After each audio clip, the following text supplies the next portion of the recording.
Pemerintahan Orde Lama. Orde Lama merujuk kepada masa pemerintahan Presiden Soekarno yang berlangsung mulai tahun 1945 sampai tahun 1968. Orde Lama berakhir ketika Sidang Istimewa MPR menetapkan Soeharto sebagai Presiden menggantikan Soekarno. Pada masa Orde Lama, sistem pemerintahan di Indonesia mengalami beberapa peralihan. Indonesia pernah menerapkan sistem pemerintahan presidensial, parlementer, demokrasi liberal, dan sistem pemerintahan demokrasi terpimpin. Ada pula ciri-ciri demokrasi pada Orde Lama. Yang pertama, presiden dan wakil presiden tidak dapat digugat, jadi peran dominan. Yang kedua, menteri bertanggung jawab atas kebijakan pemerintahan. Yang ketiga, presiden berhak membubarkan DPR. Yang keempat, perdana menteri diangkat oleh presiden. Yang kelima, terbatasnya partai politik. Yang keenam, berkembangnya pengaruh komunis. Yang ketujuh, meluasnya peran ABRI sebagai unsur sosial politik. Pembagian masa Orde Lama, masa pemerintahan pasca kemerdekaan, terjadi perubahan sistem pemerintahan dan dari presidensial menjadi parlementer, di mana memiliki fungsi ganda yaitu sebagai badan eksekutif dan legislatif. Fungsi Komite Nasional Indonesia Pusat (KNIP) berubah dari pembantu presiden menjadi pemegang kekuasaan legislatif. Kabinet presidensial juga berubah bentuk menjadi kabinet parlementer pada masa ini. Masa demokrasi liberal disebut seperti ini karena politik dan ekonominya menggunakan prinsip liberal. Masa demokrasi terpimpin. Demokrasi terpimpin adalah suatu sistem yang keputusannya bergantung pada presiden. Pertama kali diumumkan oleh Presiden Soekarno pada tanggal 10 November 1956. Akhirnya masa Orde Lama, pada tanggal 11 Februari 1967, suatu konsep untuk memudahkan penyelesaian konflik diajukan oleh Soeharto. Namun Presiden tidak dapat menerima konsep tersebut. Setelah dilakukan sedikit perubahan pada kata-kata di dalam pasal 3, maka Soekarno bersedia menandatanganinya.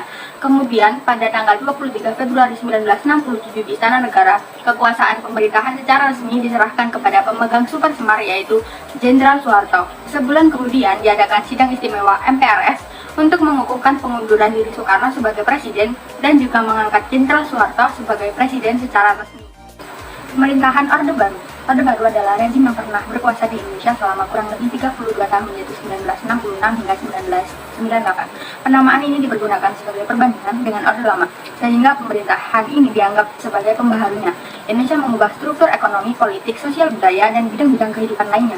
Di sisi lain, pemerintahan ini juga diwarnai dengan banyak sekali coretan negatif di bidang politik, HAM, militer, dan sosial. Selama 32 tahun dipimpin oleh Presiden Soeharto, pengaruh dari perubahan-perubahan bahkan masih terasa hingga saat ini. Latar belakang lahirnya Orde Baru. Pemerintahan Orde Lama pada akhirnya mencapai titik di mana diwarnai dengan berbagai macam kekacauan. Selepas peristiwa 30 September 1965 yang menewaskan 6 jenderal angkatan darat, demonstrasi juga mulai menghampiri pemerintahan. Kondisi Jakarta yang kian tidak terkendali menyebabkan beberapa perwira tinggi angkatan darat memindahkan Presiden Soekarno ke Bogor. Di Istana Bogor, Presiden Soekarno menyusun surat perintah 11 Maret atau Super Semar yang ditujukan untuk Jenderal Soeharto, yang isinya adalah untuk mengendalikan kondisi negara dan mengamankan wibawa pemerintahan. Selanjutnya adalah ciri-ciri pemerintahan Orde Baru. Yang pertama adalah kuatnya pengaruh militer, yaitu pengaruh ABRI dalam kancah politik nasional. Yang kedua adalah terbatasnya pilihan politik, yaitu hanya diikuti oleh 2 partai politik serta 1 golongan karya pada pemilu tahun 1977. Yang tiga adalah pembangunan yang masif, yaitu pembangunan infrastruktur fisik dan non-fisik sebagai prioritas. Yang keempat adalah pemerintahan sentralistik. Perkembangan ekonomi dan politik pada masa Orde Baru. Yang pertama, perkembangan ekonomi. Ekonomi Indonesia pada masa pemerintahan Orde Baru dapat bangkit dalam waktu singkat. Disokong oleh aliran modal yang dibuka lebar dan bantuan internasional melalui konsorsium IGGI, Orde Baru dapat menstabilkan perekonomian bahkan sebelum tahun 1970. Yang kedua, perkembangan politik. Pemerintahan Orde Baru selama 32 tahun memiliki proses politik yang sangat dinamis. Secara umum, kestabilan politik berhasil dicapai meskipun dengan mengorbankan banyak suara-suara sumbang yang kerap muncul dalam proses demokrasi. Selanjutnya, runtuhnya Orde Baru. Keruntuhan Orde Baru diawali dengan adanya krisis ekonomi yang melanda sejak tahun 1997 membuat nilai tukar rupiah jatuh.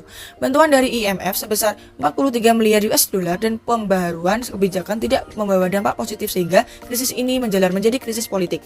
Krisis politik dengan singkat menjadi kekacauan sipil yang menuntut adanya reformasi pada tahun 1998. Runtuhnya Orde Baru ditandai dengan terjadinya peristiwa 1.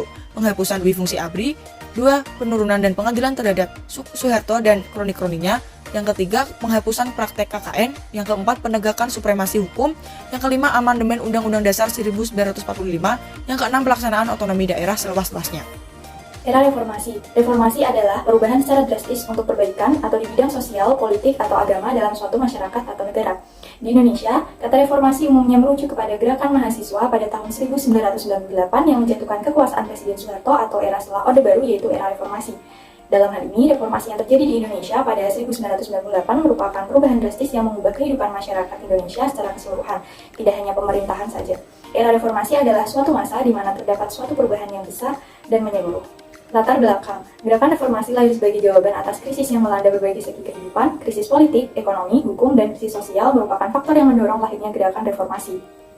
Dengan semangat reformasi, rakyat Indonesia menghendaki adanya pergantian kepemimpinan nasional sebagai langkah awal menuju terwujudnya masyarakat yang adil dan makmur. Pergantian kepemimpinan nasional diharapkan dapat memperbaiki kehidupan politik, ekonomi, hukum, sosial, dan budaya. Indonesia harus dipimpin oleh orang yang memiliki kepedulian terhadap kesulitan dan penderitaan rakyat. Tujuan awalnya gerakan reformasi menuntut turunnya harga-harga kebutuhan pokok yang melambung tinggi sejak 1997. Tujuan reformasi juga menuntut MPR untuk tidak mencalonkan Soeharto menjadi presiden untuk periode ke-7. Berikut tujuan reformasi yang perlu diketahui. 1. Menata kembali seluruh struktur kenegaraan termasuk perundangan dan konstitusi. Yang kedua, melakukan perubahan secara serius dan bertahap untuk menemukan nilai-nilai baru dalam kehidupan berbangsa dan bernegara. Yang ketiga, melakukan perbaikan di segenap bidang kehidupan baik politik, ekonomi, sosial, budaya, dan maupun pertahanan keamanan.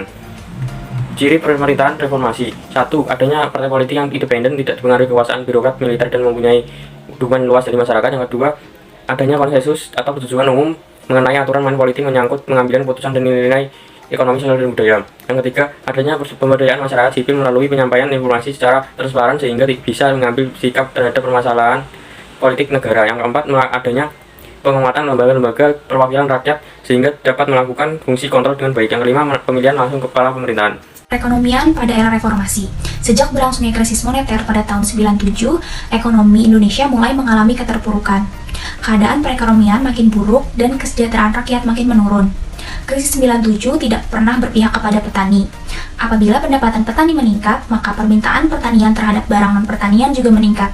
Perkembangan politik pada era reformasi. Presiden Habibie sebagai pembuka sejarah era reformasi mengupayakan pelaksanaan politik Indonesia dalam kondisi yang transparan serta merencanakan pelaksanaan pemilihan umum yang berlangsung secara umum, bebas, rahasia, jujur, dan adil, yang bersifat demokratis. Selain itu, pada masa pemerintahan Habibie, orang bebas mengemukakan pendapatnya di muka umum dalam bentuk rapat-rapat umum maupun unjuk rasa atau demonstrasi. Beberapa peristiwa penting yang terjadi pada era reformasi. Tanggal 12 Februari tahun 98, Soeharto menunjuk Wiranto menjadi Panglima Angkatan Bersenjata.